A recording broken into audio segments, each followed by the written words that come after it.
அதிகாரம் 32. அசீரியரின் அச்சுறுத்தல். எசேக்கியாவின் நம்பிக்கைக்குரிய இச்செயல்களுக்குப் பின் அசீரிய மன்னன் சனகெரிபு யூதாவிற்கு எதிராக படையெடுத்து அரண்பூல் நகர்களை கைப்பற்றுமாறு அவற்றினை முற்றுகையிட்டான்.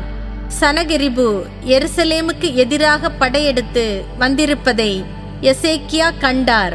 உடனே நகருக்கு வெளியே இருந்த நீரூற்றுகளை அடைப்பது பற்றி தம் தலைவர்களோடும் வலிமை மிகு வீரர்களோடும் கலந்தாய்ந்தார். அவர்களும் அதற்கு ஒத்துழைத்தார்கள். அசீரிய மன்னர்கள் வந்து இவ்வளவு தண்ணீரை ஏன் காண வேண்டும் என்று கூறி மக்களில் பலர் ஒன்று திரண்டு நாட்டின் எல்லா நீரூற்றுகளையும் ஓடைகளையும் அடைத்துவிட்டனர். எசேக்கியா பெருமுயற்சி செய்து இடிந்து போன மதில்களை மீண்டும் கட்டி அவற்றில் காவல் மாடங்களை எழுப்பினார்.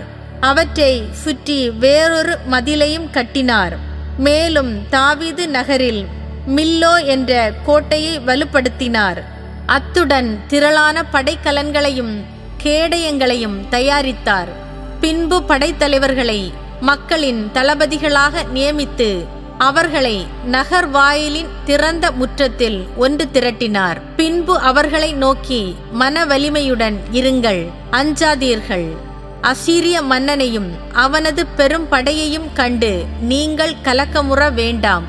ஏனெனில் அவனுக்கு இருப்பதை விட நம்மிடமே பெரிய படை உள்ளது. அவனுக்கு உதவியாயிருப்பது வெறும் மனித புயமே. ஆனால் நமக்கு உதவி புரியவும் நம்முடன் போர் புரியவும் நம் கடவுளாம் ஆண்டவரே நம்மோடு இருக்கிறார் என்று அவர்களது மனதை தொடும் அளவுக்கு பேசினார். யூதாவின் அரசர் எசேக்கியாவின் வார்த்தைகளை கேட்ட மக்கள் மிகுந்த ஊக்கம் அடைந்தார்கள்.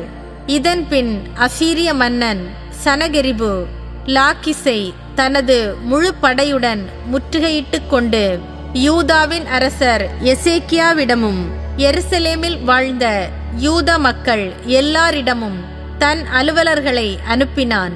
அவர்கள் அசீரிய மன்னன் சனகெரிபு சொல்வது இதுவே: முற்றுகைக்குட்பட்ட எருசலேமில் நீங்கள் எதை நம்பி தங்கியிருக்கிறீர்கள்? நம் கடவுளாம் ஆண்டவர் அசீரிய மன்னரிடமிருந்து நம்மை விடுவிப்பார் என்று சொல்லி பசியாலும் தாகத்தாலும் நீங்கள் மடியுமாறு எசேக்கியா உங்களை தவறான வழியில் நடத்துகிறான் அன்றோ? அவருடைய தொழுகை மேடுகள் பலிபீடங்கள் அனைத்தையும் தகர்த்துவிட்டு ஒரே பலிபீடத்தில் வழிபடவும் தூபமிடவும் வேண்டும் என்று யூதாவுக்கும் எருசலேமுக்கும் கட்டளையிட்டது இந்த எசேக்கியா அன்றோ? மற்ற நாட்டு மக்கள் எல்லாருக்கும் நானும் என் மூதாதையர்களும் செய்ததை நீங்கள் அறியீர்களோ? என் மூதாதையர் முற்றிலுமாய் அழித்த அந்த நாடுகளின் தெய்வங்களில் ஏதேனும் ஒன்றால் தன்னை வழிபட்டு வந்த தன் மக்களை எனது கையிலிருந்து காப்பாற்ற முடிந்ததா? அதே போன்று உங்கள் கடவுளாலும் உங்களை என்னிடமிருந்து விடுவிக்க இயலாது. ஆதலால் எசேக்கியா இப்படி உங்களை ஏமாற்றவோ வஞ்சிக்கவோ விடாதீர். அவனை நம்ப வேண்டாம். ஏனெனில் என்னிடமிருந்தோ என் மூதாதையரிடமிருந்தோ எந்த நாட்டையும் அரசையும் சார்ந்த எந்த தெய்வமும் தன் மக்களை காப்பாற்றியதில்லை என்று கூறினார்கள். சனகெரிபின் அலுவலர் கடவுளாம் ஆண்டவருக்கும் அவர்தம் ஊழியர் எசேக்கியாவுக்கும் எதிராக இன்னும் அதிகமாக பேசினர். மேலும் சனகெரிபு இஸ்ரேலின் கடவுளாம் ஆண்டவருக்கு எதிராக பழிப்புரை நிறைந்த மடல்களை எழுதினான். அவற்றில் மற்ற நாடுகளின் தெய்வங்களால் தங்கள் மக்களை என்னிடமிருந்து காப்பாற்ற இயலவில்லை, அதே போன்று எசேக்கியாவின் கடவுளும் தன் மக்களை என்னிடமிருந்து காப்பாற்ற முடியாது என்று குறிப்பிட்டிருந்தான். சனகெரிபின் அலுவலர்கள் மதில்களின் மேல் இருந்த எருசலேம் மக்களை அச்சுறுத்தி கலக்கமுற செய்து நகரத்தை கைப்பற்றுமாறு அவனுடைய வார்த்தைகளை யூதாவின் மொழியில் உரக்க கூறினார்கள். அவர்கள் மனித கைகளினால் உருவாக்கப்பட்ட மற்ற நாடுகளைச் சேர்ந்த மக்களின் தெய்வங்களை பற்றி இழிவாக பேசியது போன்று எருசலேமின் கடவுளுக்கு எதிராகவும் பேசினார்கள். இதை குறித்து அரசர் எசேக்கியாவும் ஆமோத்சின் மகனாகிய இறைவாக்கினர் எசாயாவும் மன்றாடி விண்ணை நோக்கி கூக்குரலிட்டனர். அப்பொழுது ஆண்டவர் ஒரு வானதூதரை அனுப்பி அசீரிய மன்னனின் பாசறையில் இருந்த ஆற்றல் மிகு வீரர் அனைவரையும் அலுவலர்களையும் படைத்தலைவர்களையும் கொன்றழித்தார். அதனால் அசீரிய மன்னன் அவமானப்பட்டு தனது நாட்டுக்கு திரும்பினான். அங்கே அவன் தனது தெய்வத்தின் கோவிலுக்குள் நுழைந்தபோது அவனுடைய சொந்த புதல்வரே அவனை வாளால் வெட்டி வீழ்த்தினர். இவ்வாறு அசீரிய மன்னன் சனகெரிபின் கையிலிருந்தும் மற்ற எல்லா எதிரிகளின் கையிலிருந்தும் ஆண்டவர் எசேக்கியாவையும் எருசலேம் மக்களையும் காப்பாற்றி அவர்களுக்கு எப்பக்கமும் பாதுகாப்பு அளித்தார். பலர் ஆண்டவருக்காக எருசலேமுக்கு காணிக்கைகளையும் யூதாவின் அரசர் எசேக்கியாவுக்கு விலைமதிப்பற்ற அன்பளிப்புகளையும் கொண்டு வந்தனர். இதன் பிறகு எசேக்கியா எல்லா நாடுகளின் பார்வையிலும் உயர்ந்தவராக விளங்கினார். எசேக்கியாவின் நோயும் ஆணவமும். அந்நாட்களில் எசேக்கியா நோயுற்று இறக்கும் நிலையில் இருந்தார். அப்பொழுது அவர் ஆண்டவரிடம் மன்றாட ஆண்டவரும் அவருக்கு செவிசாய்த்து ஓர் அடையாளத்தை அளித்தார். ஆனால் எசேக்கியா தமக்கு அளிக்கப்பட்ட அருளுதவிக்கேற்ப நடந்து கொள்ளவில்லை. அவருடைய மனம் செருக்குற்றது.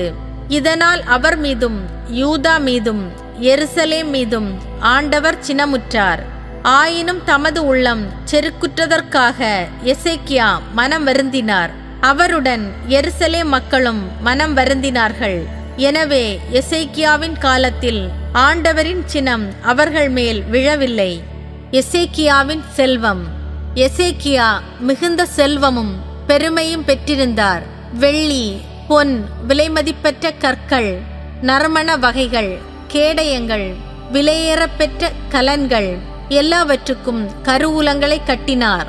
மேலும் அவர் மிகுதியாக வந்த தானியம், புதிய திராட்சை ரசம், எண்ணெய் ஆகியவற்றை சேர்த்து வைக்க கிடங்குகளையும் கால்நடைகளுக்கு தொழுவங்களையும் ஆடுகளுக்கு பட்டிகளையும் அமைத்திருந்தார். கடவுள் அவருக்கு நிறைவான ஆசி வழங்கியிருந்ததால் அவர் பல நகர்களை கட்டியிருந்தார். ஏராளமான கால்நடைகளையும் செல்வமாக கொண்டிருந்தார். எசேக்கியா கீகோன் ஆற்றின் மேற்புறத்தில் அணை கட்டி தாவீதின் நகரின் மேற்கு பகுதியின் கீழே அதை திருப்பிவிட்டார். எசேக்கியா தம் முயற்சிகள் அனைத்திலும் வெற்றி கண்டார்.